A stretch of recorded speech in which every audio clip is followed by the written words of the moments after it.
I think, in terms of gender identity growing up at the time that I did, which was the 70s, as a boy in the 70s, um, there's always been a separation. Boys, girls, always that definitive split. Um, and the bonding is always boys bonding with boys, girls bonding with girls. Uh, and I think, I can remember like key moments in my childhood where I've been exposed to pornography. And I even have a recollection of the first time and the age at which I saw it, and what understood the slang for sex was at the age of 8. And so, we think of that era as a more innocent time, but I found just a page from a pornographic magazine on a hillside near my home, which was off the train tracks. This is some area we play in. I had no idea how this would get there, but that's where it was. And so that image was sort of startling to a young person of 8. And I think nowadays, it's so easy to find that anywhere for any child of any age, because, kids learn their phones faster than the adults. um, and then the next exposure that I remember was probably 5th grade, where it became legend that the janitor, our elementary school, had a pornographic magazine in his desk. I think we called it nudie magazine back then. We didn't have that term, but so boys collectively, with that discovery, turned it into an adventure to try to get to the boiler room and see this picture in the janitor's desk. And a bunch of us would sneak down there at a time, and we had to traverse the sort of, our school was built in 1880, so we had to sort of traverse this underground cavernous area to get to it. So it became an adventure and a bonding point for boys to go and look at this pornography. And I remember getting there and seeing the image and not fully comprehending it, but also understanding that it was incredibly graphic. And so that was really my first sort of depiction of what sex is, and not even understanding what sex is for. Maybe at that time, I might have even been 4th grade. I don't know, but I was impressionable, certainly. And then, that kind of bonding is, I think, a big part of, for boys, development. And I think we even see that in the workplace too, the way the workplace has become male centric for so many years, only shifting, legitimately in the last 15, 20 years, but for a long time, completely male centric. And so, that kind of bonding leads to that diminishing, I think, of women based on the imagery we see, based on the understanding that we have of the value of boys versus the value of girls. And so, I can't deny that I haven't catcalled in my life. I would be lying. And I think any man would be lying if they said they never did it. But, looking back at it now and having a deeper understanding of what it means to be, what it really means to be a man, and what it means to be a woman living in a society that subjects them to men like us who say these things for power purposes. It's all about power. It's all about, dominating a moment. And I don't know if that's inherently male. I don't know if it's nature or nurture, but it's certainly a big part of it is nurture from my perspective. I think the thing about these images, uh, pornography images, is they're designed to stimulate the male. They're not, I don't think they're equally intended to be stimulating, because it's always about a position of power in these images.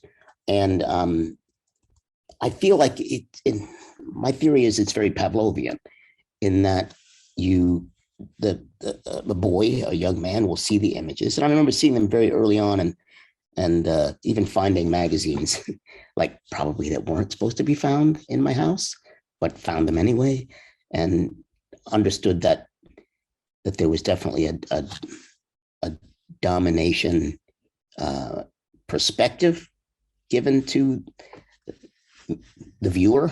And as a male, I think that plays into what's maybe built in to us as well.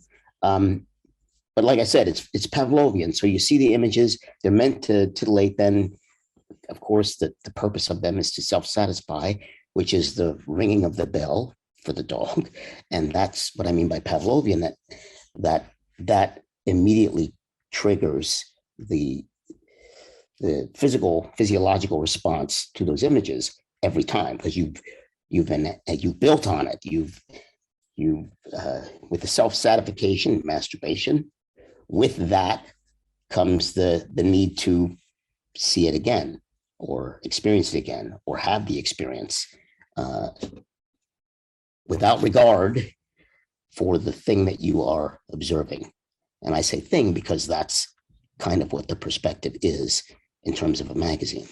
So then we translate that ideology over to a living, breathing human being, a woman.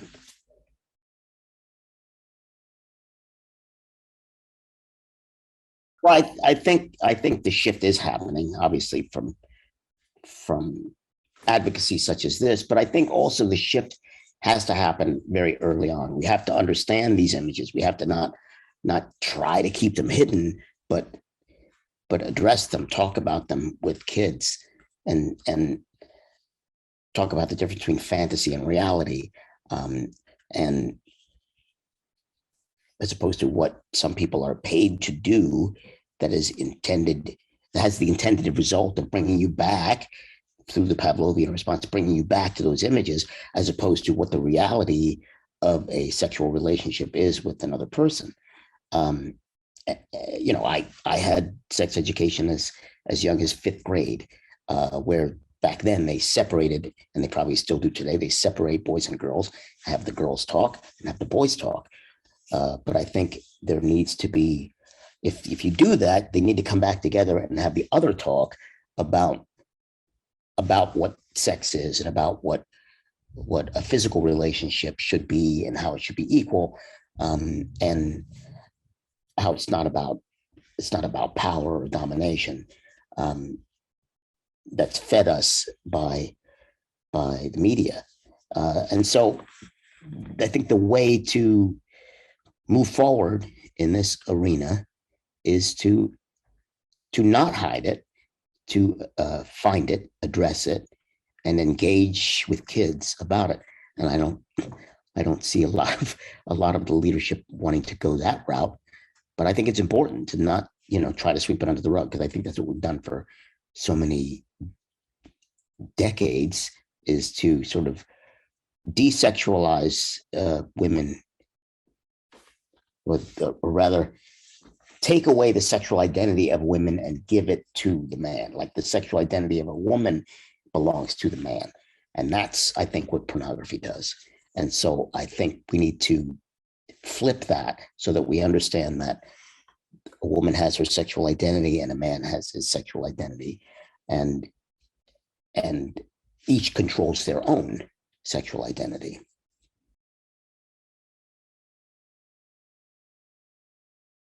Yeah, and I also feel like pornography, because if you look at if you see pornography from the 60s and 70s versus what it is today, it, the dinner bell has to be rung even louder and louder and louder. So it becomes more graphic, more exploitative. It just becomes a bigger beast to understand.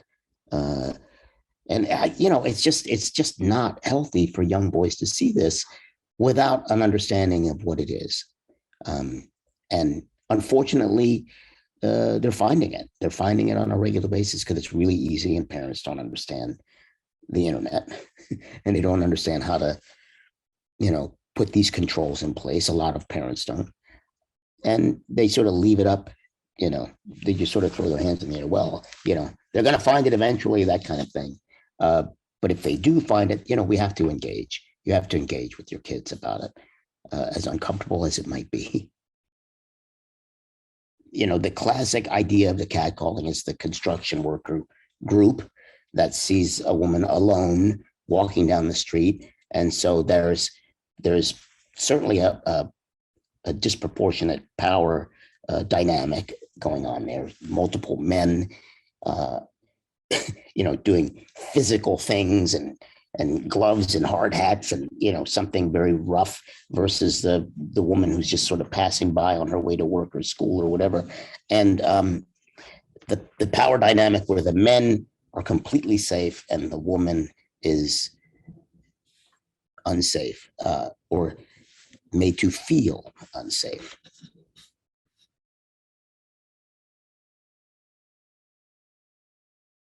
I think really crucial to this conversation is the voices of men. Um, because, traditionally in this scenario, the men are the ones with the power. And so to exert that power in a positive by saying,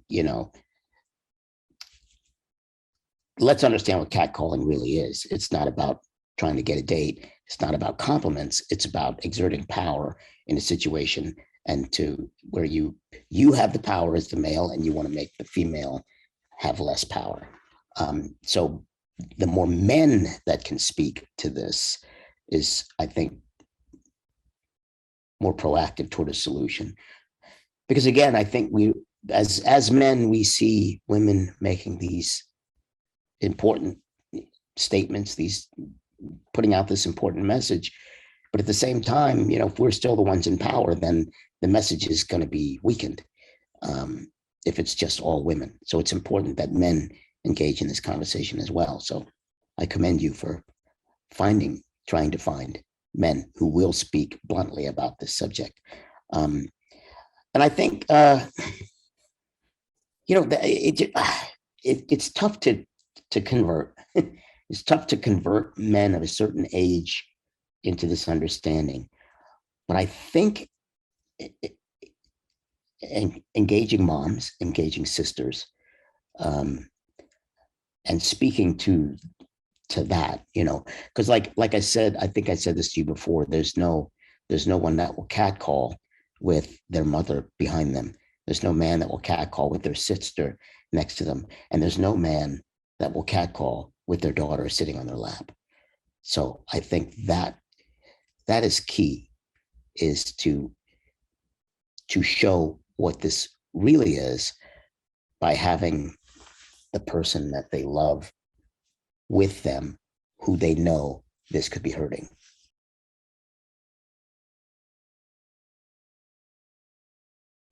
It's tough to make the catcallers accountable, because it's done from a safe distance for the man. Unless a protest or some convention of women is coming around the corner at that moment that the catcaller is doing the catcall, there's no accountability available. But how do you focus on the society of men to make them accountable? I have to say, from my perspective, I want to take accountability for whatever it is that I have done in the past, with regard to catcalling of young women or girls in my youth. To take accountability for yourself, but that comes with an understanding, that comes with a self-awareness. How do you get everybody to make this statement? I don't know, maybe a campaign that reaches out to men to say, I don't know, not me too, but I did you? Something like that. Hashtag I did you? And then men say, yeah, I did this, did you? And that's a way for men to take accountability individually in the ether.